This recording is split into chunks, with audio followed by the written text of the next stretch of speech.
I'm here because of him. What is it about?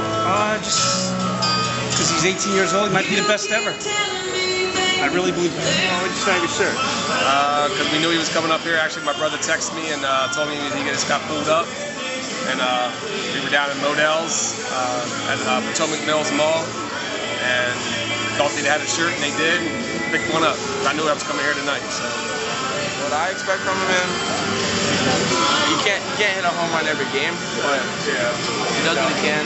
He does what he can to help his team. So he's the best prospect that the Nationals have. I think he's going to be pretty good. I think he's going to make it to the... He's going to make the majors in about, I think, 3 years. Finish the year in Harrisburg. Have about You don't think he'll be up next year? No, he's not going to be up next year. He has to spend time in AAA.